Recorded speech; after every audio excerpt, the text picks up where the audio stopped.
Hi there, welcome to the Maldives, Malé International Airport in particular, where we've arrived for our week-long trip in paradise at the Residence Maldives Falhuumafushi. We're about to fly to the island of Kooddoo, 1 hour south of Malé, with Maldivian Airlines. The resort is too far south for us to travel by seaplane, hence this ATR aircraft as our carriage. Alright, it's time to depart for glorious sunshine and clear waters. Let's go.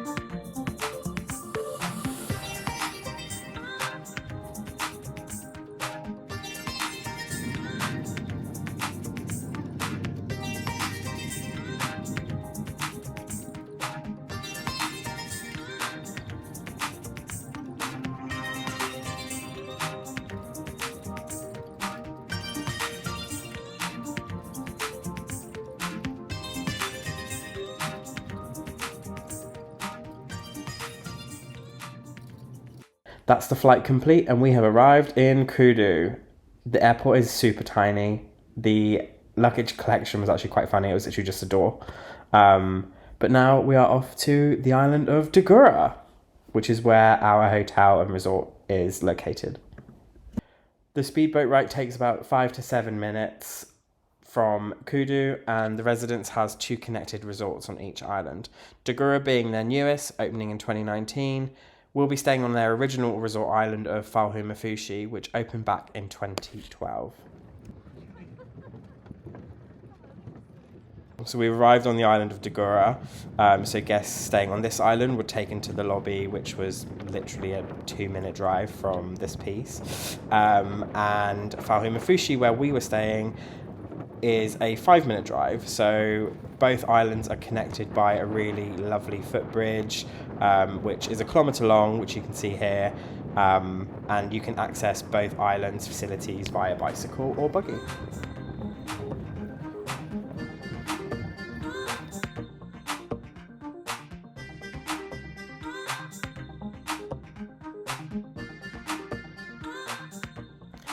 And lo and behold, we've checked in and taken to our water pool villa.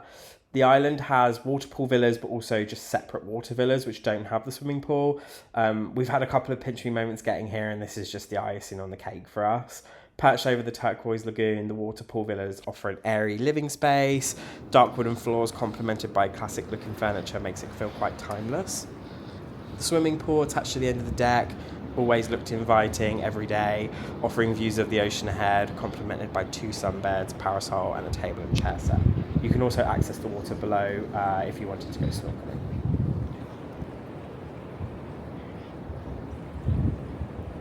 Two sets of patio doors connect the deck to the living area and the bedroom. A large bed takes space in the middle, with 2 wardrobes diagonally behind, giving it a nice flow of the space. Through the bedroom, you can access the bathroom, where a bathtub sits next to the floor, to ceiling windows offering stunning views of the sea. It's so nice. Again, it just brings that like classic but keeps it timeless look. I really loved it, and it was just something that, like, when we come to book trips, we find we book ourselves really modern stuff, but this just felt really nice and something different to what we usually book, and we loved it so much. 2 sinks with amenities, a separate toilet and an indoor and covered shower outdoors. We didn't understand the outdoor showers, it was connected to the indoor one. I get if you've been out on the beach and you've got sand everywhere and you wanted to shower outside, but it felt a little out of place. We didn't really use it that much.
Each island had their own dining room, which is where breakfast is served every morning. You can also have lunch and dinner there as well. But we had breakfast here.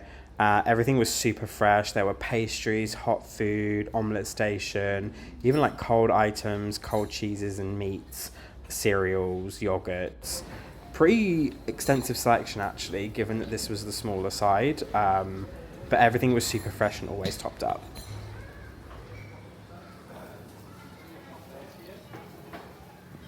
Falhuumafushi's beach bar is nicely situated in the middle of the island, plenty of sunbeds with idyllic views of the sea. This was a nice spot to sit with a cocktail in the middle of the afternoon, and the pool was beautiful. We never used it just because we had our pool, but it was really nice to sit there. You also had the library bar, which was near the check-in area in the lobby, had some really lovely views of the ocean.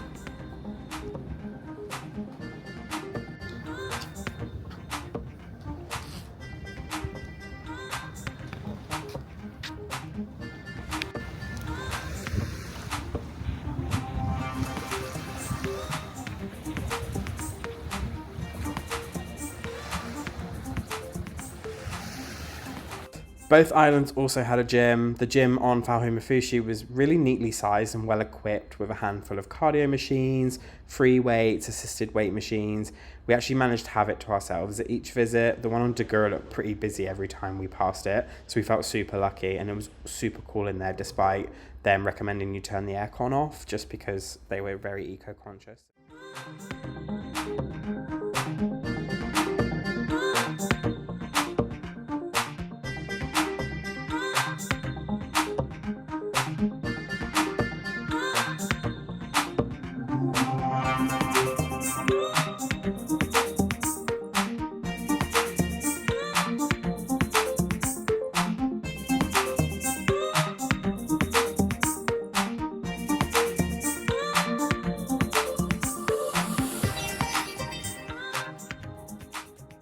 After our lovely cycle over to Dhigurah, we visited the dining room for lunch. There were some really good options from East Asian to South Asian. There was also like a special every now and then as well. It was much bigger just because the amount of rooms and villas available on Dhigurah was probably at least like twice as much available.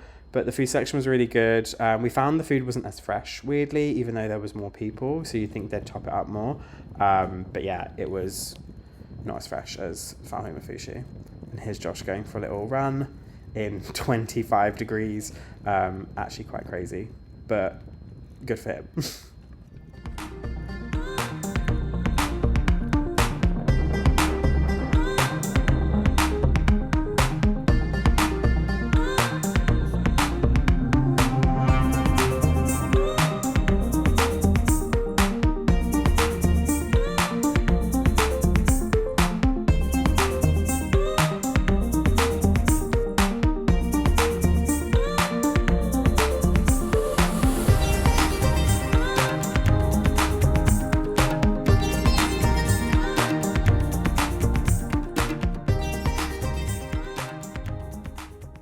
If you're staying there during the week, I would definitely recommend going to the Sunset Grill on a Wednesday. They offer a beach barbecue, whereas normally they would do like an a la carte serving with loads of fresh fish and meats.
With the dive centre in Falhuumafushi closed, snorkeling is encouraged at the reef close to the dive centre on Dhigurah.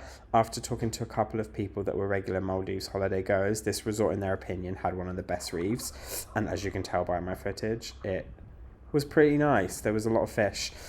You can hire snorkeling equipment from the dive centre for the duration of stay. You have to sign a waiver and hand them back there or at the reception before you depart. But it was truly amazing to snorkel around and just look at all the marine life.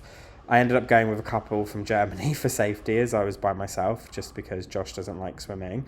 But we got so far out that I freaked out and decided to swim back, which actually made me miss reef sharks and turtles. So I was really gutted, but I'm glad that I got to at least have a couple of swims with them, but also myself when there was a lot of people around. And it was just nice to just kind of float around and just watch all of the marine life. But I'll leave you to see the serene water, and you can kind of see at a point where it drops off. That's where a lot of the reef sharks usually tend to go, but I was just unlucky.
Castaway Island is the island in the middle between both islands. You can access it via the footbridge or the jet bridge.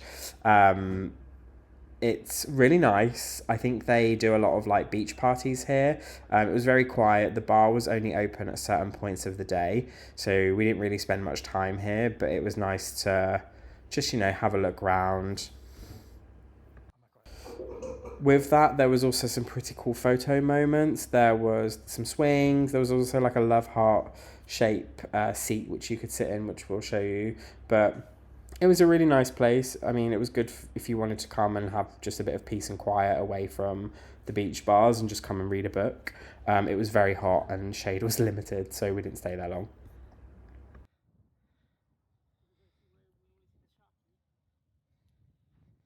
Guests staying in a pool villa also get a in-villa breakfast one of the days. Honestly, they gave you so much food. We didn't actually finish all of this, which we felt bad, but it was a lovely spread and the service was incredible.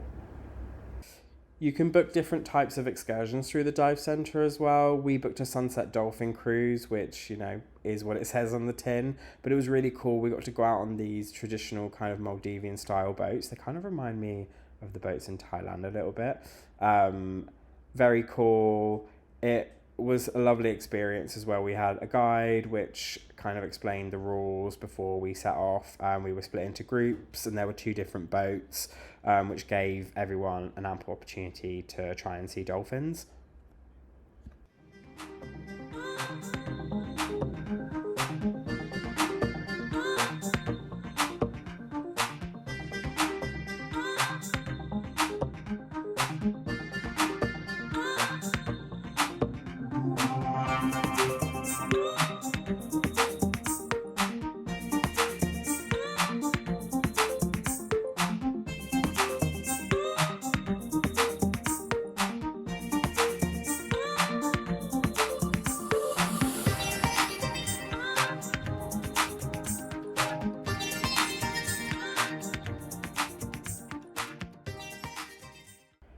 This boat trip was so choppy. I actually can't even begin to explain. Like a cruise, it was not. It was like a roller coaster ride. We just had to hold on. It got to a point where it was so choppy that, I mean, look at these dolphins. Sorry, I'm super distracted by these dolphins, but it got so choppy that there was a point where everyone was all on one side of the boat because of the dolphins, and the guide was like, you guys need to spread out, otherwise this boat is at risk of capsizing. But it was so cool to see all the dolphins. I'd never seen dolphins before, and neither had Josh, so it was just like a really special moment despite us rocking through all the sea. But we managed to see a lot of flocks of them. I mean, they're not really called flocks, are they? They're just like groups, I guess, but there's an official name for it, but let us know in the comments. But it was really cool, yeah, despite the rocky ocean.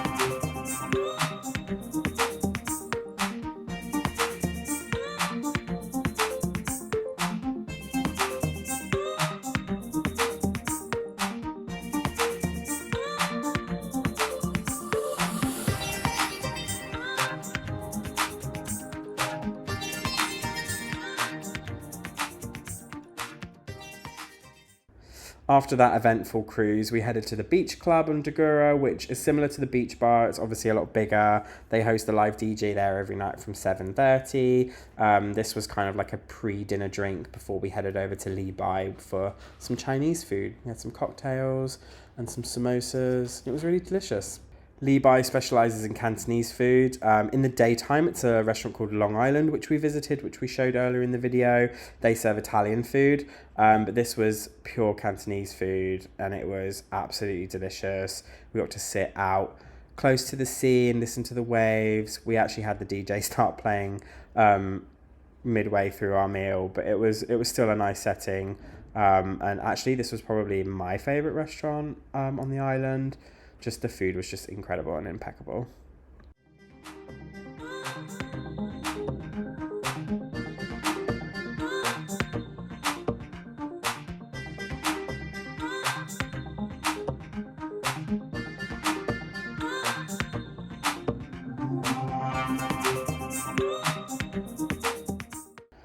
sad times. It's our last day, but you have to pamper yourself on your last day to at least make you feel better that you're going home.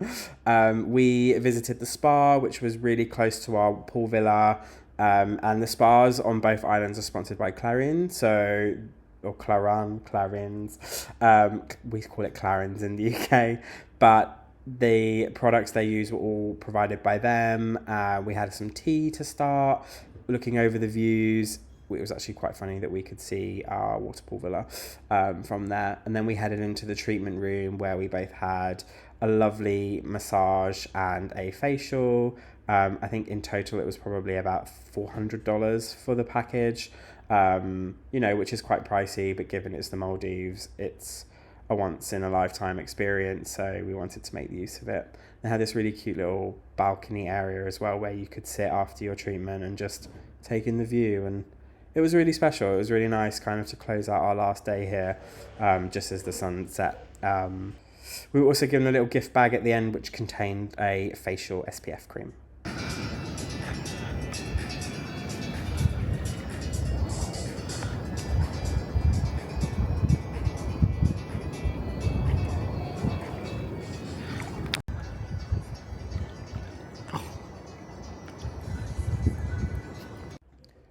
Hope you liked the brand exposure there, hashtag not gifted. But we came to the Falhuma to end our trip as the last dinner. The restaurant itself overlooks the ocean. It's quite far out in comparison to the other parts of the resort, but it means for a beautiful romantic dinner. The restaurant serves French style cuisine. We managed to get a table right as the sun started to set, so the views were just absolutely impeccable and the food was delicious. Thank you so much for watching our video. We really hope you like and subscribe and stick with us and stay tuned for our next video.